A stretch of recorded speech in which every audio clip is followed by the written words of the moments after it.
Lelaki ini menarik palu dari tasnya untuk menghancurkan kepala Buddha yang sangat berharga di depan para ahli barang antik. Tindakan ini jelas membuat orang terkejut dan takut. Lalu para penjaga segera menangkap pria itu dan mendorongnya ke tanah. Tapi tiba-tiba keajaiban terjadi. Cangkang tua di bagian tiba-tiba retak dan memperlihatkan kepala Buddha yang asli yang terbuat dari batu giok kuno yang sangat langka di dalamnya. Mata semua orang tertegun. Para ahli masih terkejut dengan apa yang terjadi karena tindakan itu tidak terduga. Lalu pria itu memberitahu mereka benda itu adalah patung Buddha giok dari dinasti Tang yang dilindungi oleh keluarga mereka selama ini. Dan sekarang waktu untuk mengumumkannya kepada seluruh dunia. Aula konferensi pers tiba-tiba menjadi kacau. Semua reporter bergegas mengambil momen yang sangat langka ini tentang giok Buddha yang sudah lama hilang. Dan sesegera mungkin mereka mengambil foto kejadian ini. Tetapi kenapa bagian luar kepala patung Buddha harus ditutup dengan penutup palsu selama ini? Ternyata pada dinasti Tang terdapat peninggalan harta karun yang sangat berharga, yaitu sebuah patung Buddha yang dibuat dari Busetian. Namun terjadi kebakaran yang dilakukan oleh Xu Huwei sehingga kepala Buddha dan patung terpisah. Namun entah bagaimana kepala Buddha ditemukan dan kemudian dijual kepada orang luar negeri. Orang ini bernama Yu Shicheng yang akan dieksekusi karena dia memberikan kepala patung Buddha ke Kido Yuzo, orang Jepang. Jadi Ye Cheng dianggap pengkhianat negara. Dan anak kecil ini bernama Xu Heping. Berlatar belakang tahun 1992, benda antik saat itu hanya dilihat dari segi materialistik, tidak peduli dengan sisi historisnya. Hanya ada dua tipe manusia, yaitu pedagang licik dan pembeli yang dungu. Keaslian barang sulit untuk diketahui, seperti benda ini, stempel RT dari dinasti Qing yang ternyata kakek Luyo pun punya. Jadi dia meminta penjelasan kepada penjual. Lalu datang orang setengah mabuk yang merupakan anggota kehormatan dari Plum Bosom Fab, yaitu komunitas barang antik atau disingkat Cobra. Dia ingin membuktikan keaslian dari dua benda yang sama. Segera dia mengambil sehelai benang, melilit kedua benda itu dan melakukan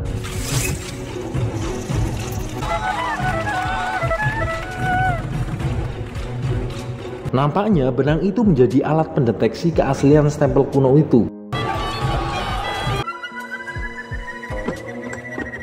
Kemudian dia menjelaskan kalau stempel kuno itu dibuat dengan cetakan, sehingga bagian bawah akan ada sedikit rongga udara dan membuat tidak stabil dan mudah terjatuh. Itu membuktikan stempel punya Encing Luyo palsu. Namun untuk menghiburnya dia membelinya seharga 50 yuan. Apesnya setelah keluar dari pasar loak, dia ditangkap oleh begawan yang ternyata tahu kalau benda miliknya lah yang asli dan dengan paksa begawan itu membelinya. Pria itu bernama Xu Huan, anak dari Xu Heping, cucu dari Xu Yicheng yang dianggap mengkhianat negara karena telah menjual kepala Buddha. Di tempat konferensi pers, setelah 50 tahun akhirnya kepala Buddha bisa didatangkan lagi oleh cucu Kido Yuzo, sebut saja Kana.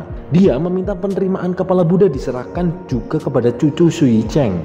Kemudian sebut saja Huang, ketua komite benda antik. Dia bilang mungkin keturunan Xu Yicheng sudah tidak ada setelah Xu Heping menghilang. Kemudian datanglah seorang gadis, sebut saja Yan Yan, gadis cantik berponi yang siap dinafkahi memberikan dokumen tentang keturunan Xu Yicheng dan siap membantu untuk menemukan anak turunannya. Di tempat lain, ternyata Yuan sudah kong kali kong dengan kakek Luyo yang sengaja melakukan drama agar barang antik yang ternyata palsu terjual mahal. Tiba-tiba Yan Yan datang dan dia juga dari anggota Plum Bosom Five.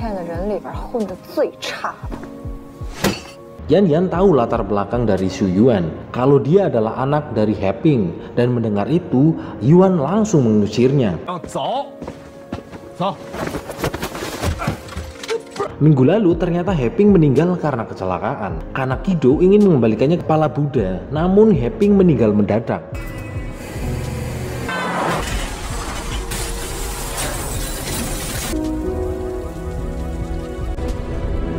Walaupun Yuan masih dendam karena ayahnya meninggalkannya ketika Yuan masih kecil, namun Heping tetap orang tuanya. Saat meninggal, Heping menggenggam sebuah koin dan Yuan harus menerimanya. Kemudian Kana, Huang, dan petinggi perantikan lainnya melihat kepala Buddha yang terbuat dari giok yang memiliki aura misterius. Huang merekomendasikan Yao Buran, sarjana lulusan Inggris kelurahan Kampung Rambutan, yang merupakan cucu dari Yao Lai, teman Xu Yicheng yang sama-sama menemukan kepala Buddha waktu itu. Buran merasa layak menerima kepala Buddha. Kemudian Yan Yan datang bersama Yuan yang tiba-tiba saja muntah karena kebanyakan makan rica-rica asbes.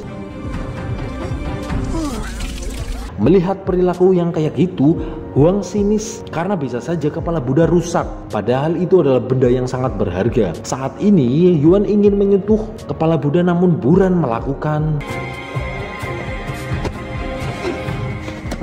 Karena Buran sangat ngenyek alias menghina, Yuan akhirnya menantangnya dalam pertandingan gaplek. Bukan dong, yaitu tanding kemampuan pengetahuan tentang barang antik. Ini mirip Suangri nih.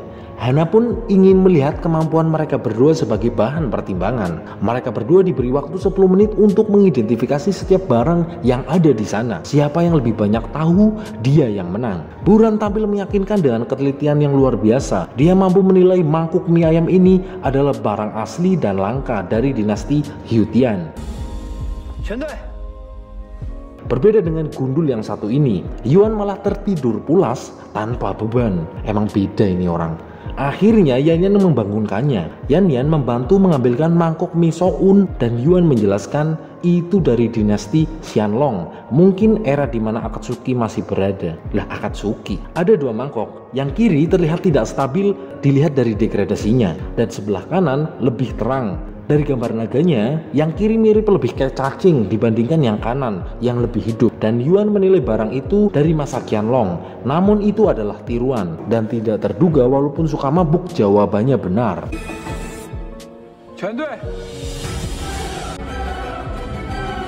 Lanjut ke benda selanjutnya, giliran Buran. Gulungan bergambar, teknik gambar sudah bagus, tetapi bagian belakang memakai tenunan tunggal yang harusnya ganda dan itu palsu. Dan jawabannya, tiba giliran Yuan, sebuah kendi kuno yang teksturnya kasar dan itu palsu. Keduanya mulai menghabiskan semua benda dan semua penilaian mereka benar. Sisa 1 menit dan masing-masing memiliki 19 poin. Namun hal di luar nurul terjadi. Yuan membanting kepala patung dan mengagetkan semua orang karena Yuan menganggapnya palsu.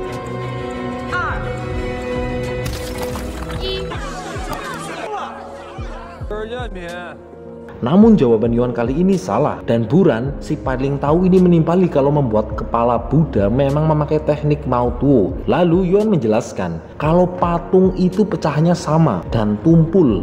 Kalau asli pasti hancurnya berantakan. Lalu Yuan diberikan kesempatan untuk merasakan kepala Buddha. Dia teringat benda itu yang membuat keluarganya hancur. Yuan menganalisa itu patung dari dinasti Tang. Tapi jambulnya ini terlihat kusam. Harusnya dibersihkan dengan pasir penggilingan batu giok. Namun pemalsu menggunakan batu kuarsa, sehingga mereka meninggalkan bekasnya. Yuan merasa kepala Buddha yang dibawa Kana ini adalah palsu dan sudah ada yang sengaja menggantikannya. Mendengar itu, Kana ingin berbicara empat mata dengan Yuan. Kana memberikan surat dari Xu Heping. Dia bilang pakar internasional bilang benda itu asli, namun Heping menilainya itu palsu.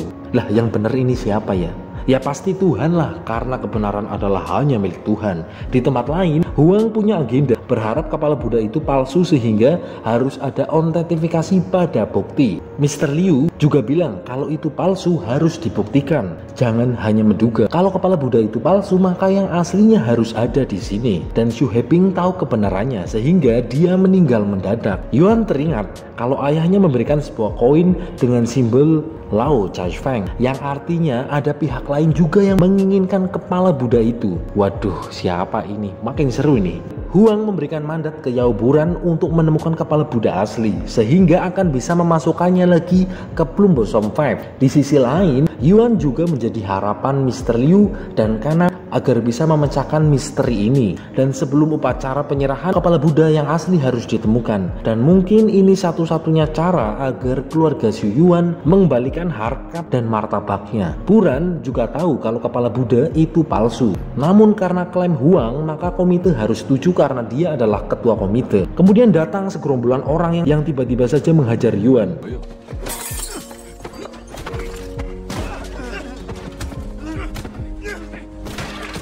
Salah satu dari mereka bilang kalau bosnya ingin berbisnis dan membantunya untuk menemukan kepala Buddha. Ini bisnis macam apa yang datang-datang langsung menggeplak kepala orang ya? Kemudian mereka pergi dan membakar tempat tinggal Yuan.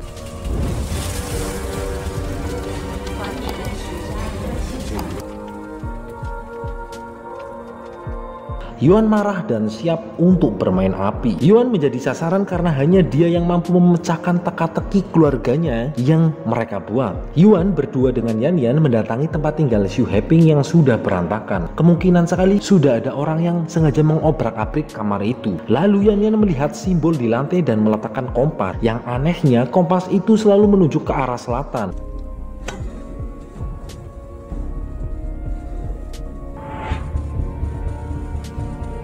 Yuan mencoba mengetuknya, kali aja ada orang di dalamnya. Benar saja suaranya seperti berongga.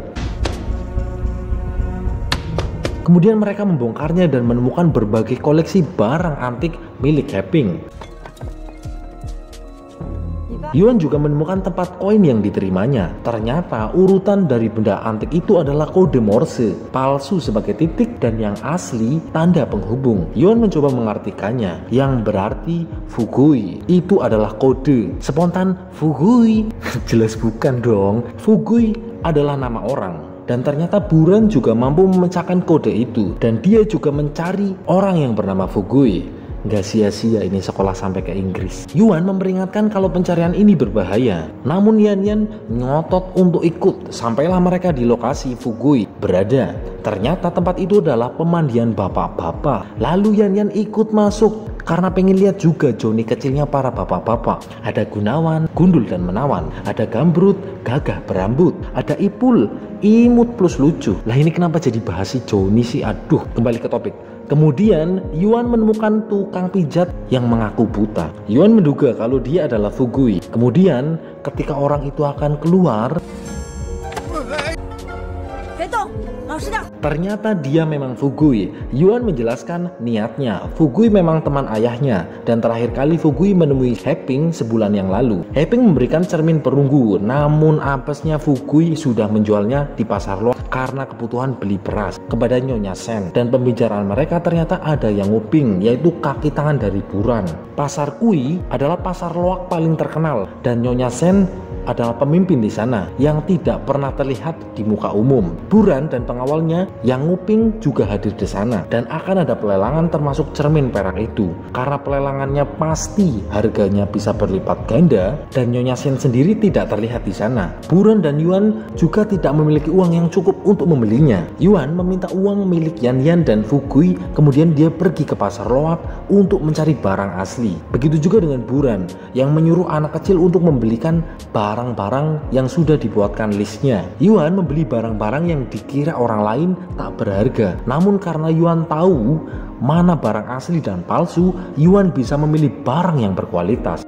Kemudian tibalah pelelangan giliran cermin perunggu dinasti Song untuk dilelang. Namun Yuan belum datang dan di pasar ada orang yang memperhatikan gerak-gerik Yuan. Lalu setelah membeli banyak barang, Yuan menjualnya kembali. Sungguh cerdas. Benar saja lapaknya langsung diserbu dan membuat keramaian yang tidak terduga. Info itu sampailah kepada orang-orang yang berada di pelelangan dan mendengar benda-benda antik dari dinasti Ming dengan harga 200 Yuan, pastilah mereka langsung mendelik. Sementara itu, lapak milik Yuan digeruduk pembeli. Buran juga melihatnya. Benar saja orang-orang yang ada di pelelangan langsung menuju ke lapak Yuan dan menyisakan sedikit orang di pelelangan. Dan itulah yang Yuan harapkan. Namun akan berbahaya karena Yuan harus berurusan dengan Nyonya Sen, bos di situ. Sementara itu, Buran memakai strategi lain dengan memberikan hadiah dan bantuan ke Nyonya Sen atau nama lainnya penjilat. Yan Yan tiba-tiba dihadang beberapa orang. Sementara itu, anak buah Nyonya Sen datang dan membawa Yuan untuk bertemu dengannya. Buran melakukan penawaran 50.000 Yuan dan barang antik yang sudah dibelinya agar bisa bertemu dengan Nyonya Sen. Akhirnya Yuan bertemu dengan Sen. Yuan tahu kalau cermin perunggu yang dilelang itu ada 2 bagian dan yang di luar hanya bagian luarnya saja. Dan Yuan terpaksa melakukan buka lapak mendadak agar dia bisa bertemu dengan Nyonya Sen. Lalu Nyonya Sen memberikan cerminnya. Namun tiba-tiba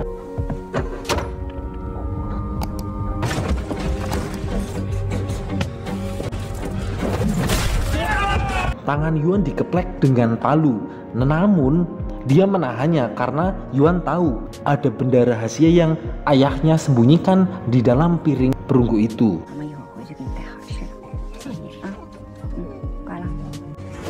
Yan Yan mencoba melawan, namun apes sekali.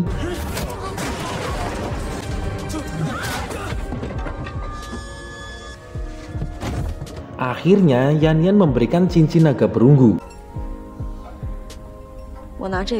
Sen langsung tahu kalau Yan Yan memiliki hubungan dengan Huang. Sosok yang menginginkan kepala Buddha sebut saja Lao Chofeng diam-diam memantau pergerakan Buran dan Yuan. Fugui ternyata bersekongkol dengan Nyonya Sen. Emang bangke ini orangnya. Yuan sudah sadar dan Yan Yan datang, namun ternyata kertas yang ada di dalam cermin sudah dicuri oleh Fugui. Lalu dia kabur. Emang bangke itu orang tua itu. Beruntung Yuan tahu kalau Fugui akan pergi ke kampungnya. Terlihat Fugui sudah di stasiun. Begitu juga dengan Buran. Yuan berhasil menemukan Fugui dan mendapatkan petunjuknya kembali.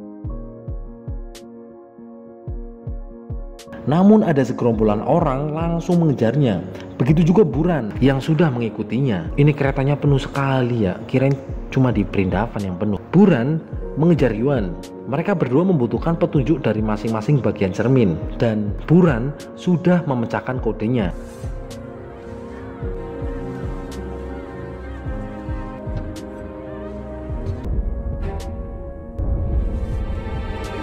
Tiba-tiba datanglah salah satu cecunguk yang mengganggu Yuan hingga cerminnya terlempar dan pecah.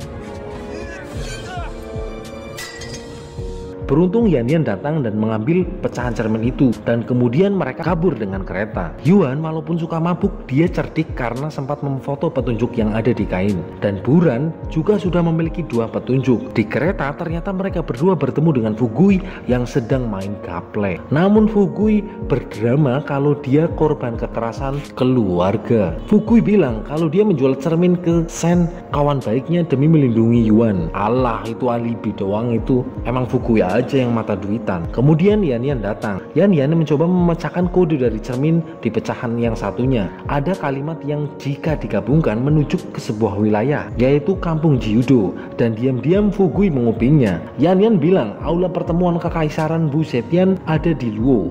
Kemungkinan kepala Buddha yang asli ada di sana. Fugui kemudian teringat ketika dia diberikan cermin oleh ayah Yuan, yaitu Xu Heping. Tiba di stasiun lain, Fugui tiba-tiba ingin membantu. Namun Yuan sudah tidak percaya karena Fugui hanya ingin duitnya saja. Lalu Fugui bilang tentang harimau jongkok dari Zeng dan dia bilang bahwa dia mengenalnya. Namun ternyata Zeng sudah wafat. Kemudian pesuruhnya bilang Zeng berpesan kalau ada yang mencarinya taruh saja koin di mulut naga kodok dan Yuan mencobanya.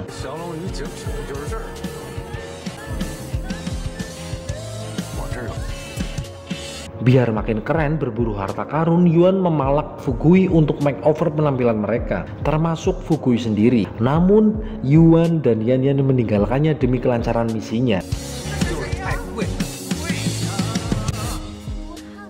Dan Yuan kembali ke kuil dan menemui uang sudah hilang dan dia bertemu dengan orang suruhan Zeng. Kemudian mereka pergi menaiki bus. Orang-orang Zeng mengira Yuan adalah orangnya Lao.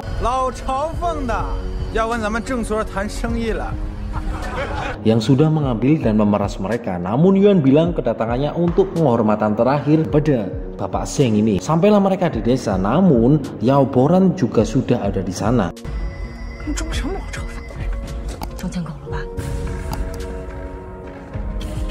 Yuan berpura-pura mereka saudara dari Nabi Adam. Seperti biasa, Buran menyogok Zeng muda ini yang ternyata anak dari Zeng yang sudah meninggal dengan barang antik. Dan giliran Yuan, dia bilang kalau Yan Yan lah hadiahnya.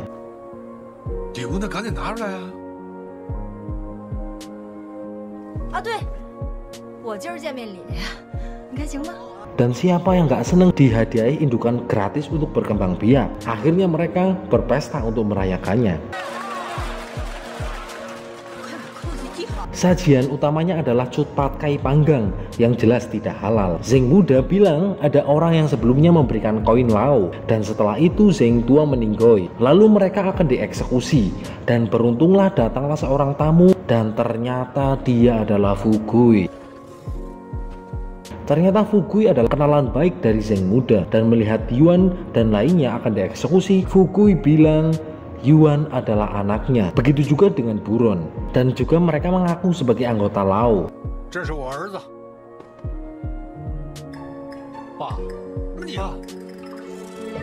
Namun Zeng muda menyadari mereka semua menipu dan segera akan dieksekusi. Fukui langsung bilang 100 juta sebagai gantinya jika bisa menemukan kepala Buddha yang asli. Dan Yuan menambahi kalau Xu Heping bertemu dengan ayahnya dan petunjuk mengarah ke desa ini. Tanpa Yuan, maka Zeng muda ini tidak bisa menemukan kepala Buddha. Akhirnya Zeng muda melepaskan mereka semua. Mereka berpesta, dan di tengah pesta Zeng muda bilang kalau Xu Heping ke bukit bersama ayahnya, dan Zeng muda memberikan semua kunci hartanya sebagai bukti rasa sayangnya kepada Yan Yan. Lalu Yuan diam-diam pergi meninggalkan pesta disusul oleh Buran. Ada 12 ruang yang harus mereka cek, kemudian mereka membaginya untuk mencari petunjuk.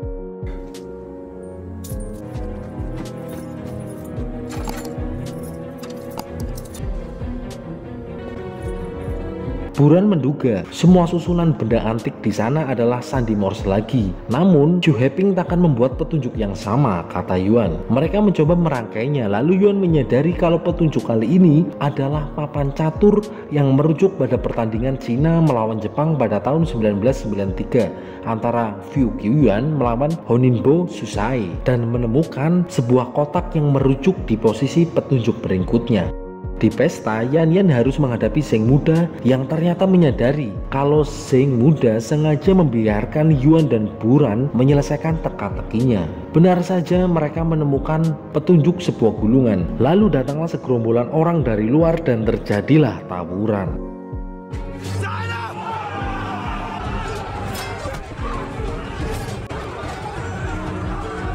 Yan Yan menolong nenek Zeng, lalu nenek Zeng memberikan sebuah kendi kepada Yan Yan.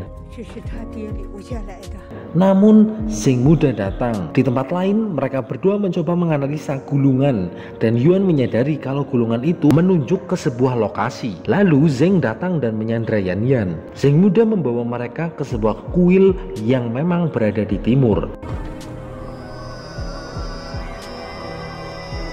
Di sana terdapat peta yang terletak di sebuah meja yang terbuat dari batu. Yuan menyadari ada bagian yang hilang. Kemudian Zeng mengambil vas peninggalan ayahnya dan menaruh di meja peta itu. Dan kemudian Yuan melakukan. Mereka mencoba mengutak-atik vas itu dan terjadilah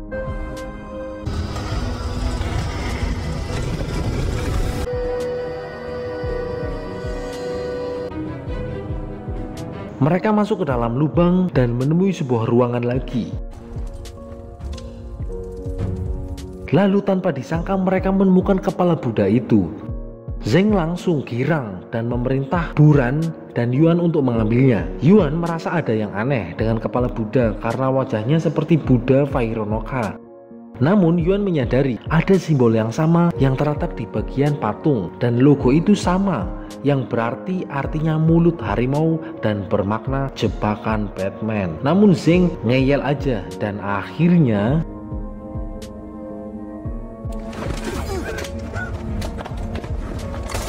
mereka harus menghadapi Zeng yang gak beralis. Udah kayak Saiyan 3 aja ini ya. Zeng nekat mencopot paksa kepala Buddha.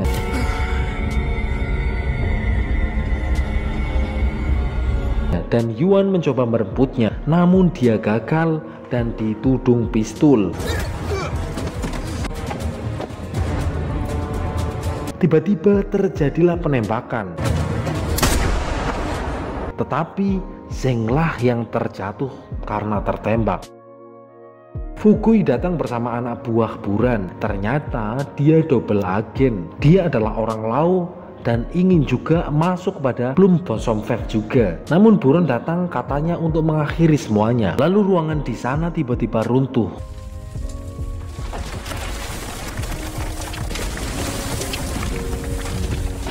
Ini walaupun ganteng kayak saya, bangke juga ini Buran. Yan Yan, Yuan, dan Fuki mencoba kabur. Namun selain kabur dari reruntuhan, mereka juga harus menghadapi anak buah Buran. Dan entah bagaimana Fukui bisa menggunakan pistol dengan sangat lihai.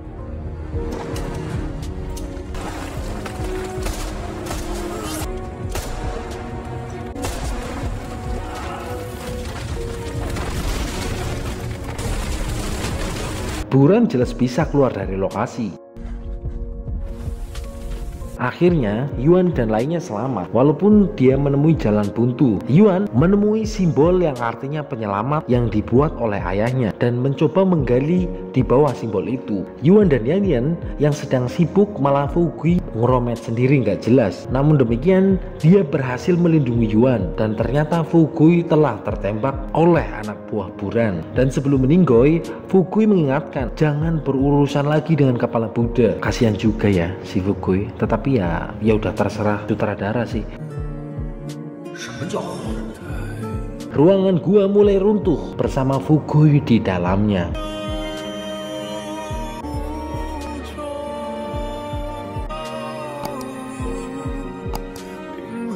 Buran datang ke Lau yang ternyata dia adalah kakeknya. Lau bilang kalau saja dulu Yu Yicheng menyerahkan kepala Buddha pasti dia tidak akan dieksekusi. Yuan dan Yan Yan berhasil kabur, namun Yuan merasa aneh karena petunjuk ayahnya menuju ke lokasi itu.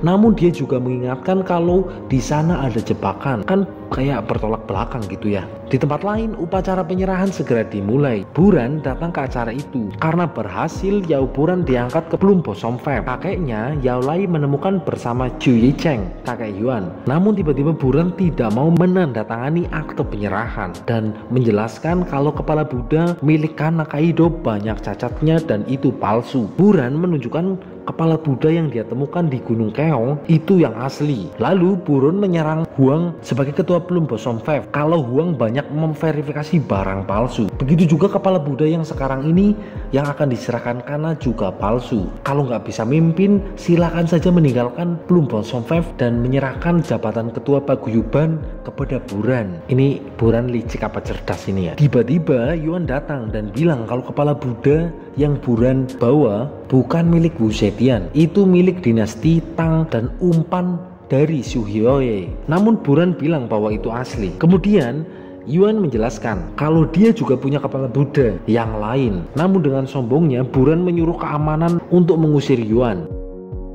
Kemudian Yan Yan datang membawa kepala Buddha. Buran nampak kaget karena Yuan beneran punya kepala Buddha yang lain. Syukurin lo. Lalu Yuan menjelaskan kalau kakeknya menemukan kepala Buddha asli Jepang dan Lau Chafeng menginginkannya. Namun kakeknya itu melindunginya dan Xu Heping menjaganya dan menyembunyikannya selama 20 tahun. Lalu kepala Buddha yang Kana bawa merujuk kepada Biksu Baoze dari dinasti utara. Yuan mendekat kepada kepala Buddha milik Kana. Tiba-tiba saja Yuan mengambil palu dari tas miliknya dan memukul kepala Buddha yang merupakan harta karun yang sangat berharga. Semua orang jelas terkejut, namun pukulannya membuat keajaiban. Cangkang palsu yang selama ini menutupi wajah kepala Buddha yang asli runtuh dan muncul wajah kepala Buddha yang asli yang terbuat dari giok cerah kuno yang sangat langka.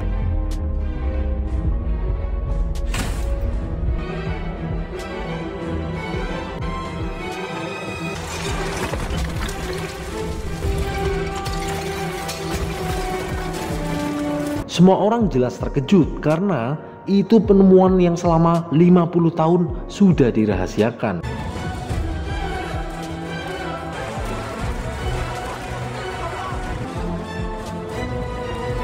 Huang dan Buron terlihat kecewa. Dan Yuan merasa sangat bahagia karena dia berhasil mengangkat harkat dan martabat keluarganya selama ini yang dianggap pengkhianat bangsa.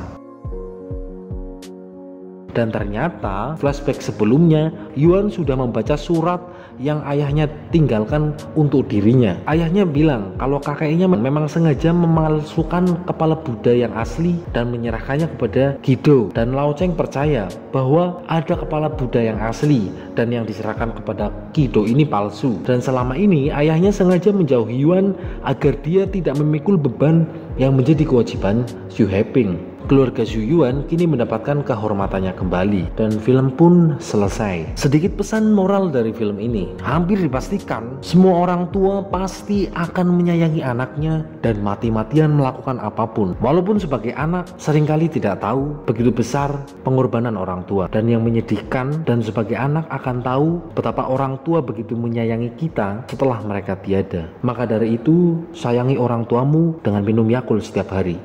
Adios.